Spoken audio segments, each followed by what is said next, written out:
एक गिरगाव आहे गिरगाव, तिथे ना मेट्रोचा प्रकल्प करायचा आहे. तर त्या लोकांनी काय सांगितले लोकांना की तुमची जेवढी जमीन जाईल त्याच्या दुप्पट तुम्हाला जागा मिळणार आहे, मोठे फ्लॅट.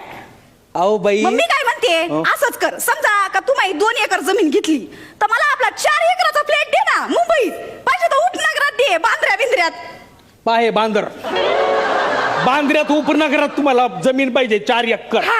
तुमची सगळी जमीन विकून जेवढा पैसा येईल ना तेवढ्या पैशात तुम्हाला बांद्र्यात फार फार तर एखादा संडास घेता येईल सुलभ हप्त्यानं.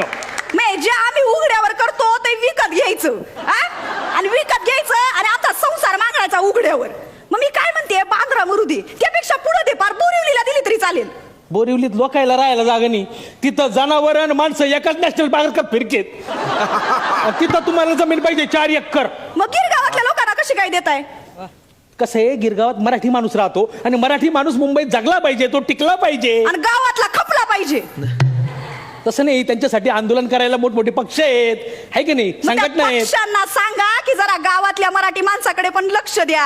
आम्ही काही लंडन वरून आलेलो नाही आम्हाला चले जाऊ करायला. म्हणजे काय विकास करायचाच नाही का मग? आता सांगा बरं तुम्ही. आमचं आयुष्य बकास करून तुम्हाला कसला विकास साधायचा आहे? ऐका माझं, जे पैसे मिळतात ते घ्या, नीट गुणानं शहरात जा, तिथं एखादा कामधंदा करा ना. कामधंदा? कसला कामधंदा करायचा सांगा बरं. आता मायाच नवऱ्याचं तुम्हाला सांगते, बी पेरायचं, पीक घ्यायचं आणि बाजारात नेऊन विकायचं, याच्याशिवाय त्याला काहीच येत नाही. शहरात जाऊन तो माणूस काय करणार?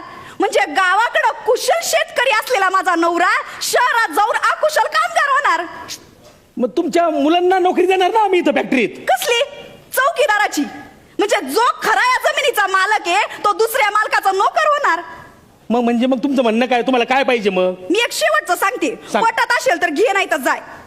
सांग आता काय. ये बघा, तुम्ही आमच्या जमिनी घेणार आणि तिकडं फॅक्टऱ्या उभारणार. मी काय म्हणते, त्या फॅक्टऱ्यांमध्ये आम्हाला पार्टनरशिप द्या. मी जितकी ज्या शेतकऱ्याची जमीन आहे तितकी त्या शेतकऱ्याची पार्टनरशिप. अडाणी लोक काय करणार बरं कारखानदार होऊन? मग काय झालं, होऊ दे की या अडाणीला पण उद्योगपती. असं नसतंय ते. तुम्हाला सांगितलं तेवढं करा. पैसे घ्यायचं, निघायचं. अरे देशासाठी, अरे देश एवढा मोठा प्रकल्प उभारतोय, एवढा विकास होतोय, त्याच्यासाठी तुम्हाला थोडासा त्याग करता येणार नाही? त्याग आम्हीच करायचा का? शेतकऱ्यांनी मक्ता घेतलाय का त्याग करायचा?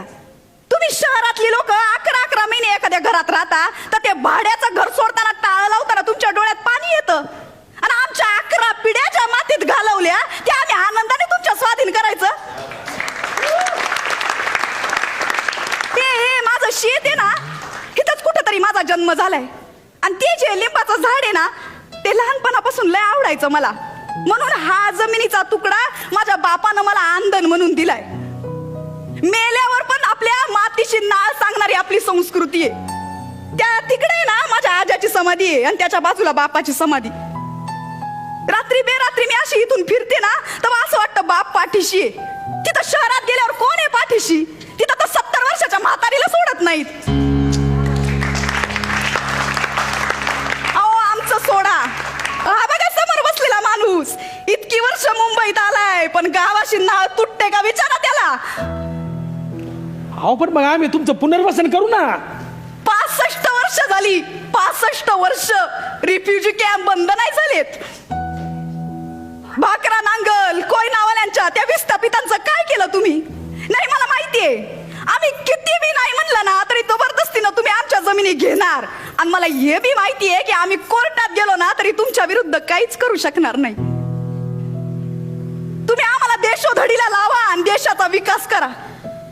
पण एक गोष्ट माझ्या लक्षात आलीये, घरापेक्षा मोठा गोठा बांधून गाई बैल शेळ्या पाळण्यापेक्षा गेटच्या समोर इंग्लिश कुत्रा पाळणं ना हा तुमचा विकास आहे.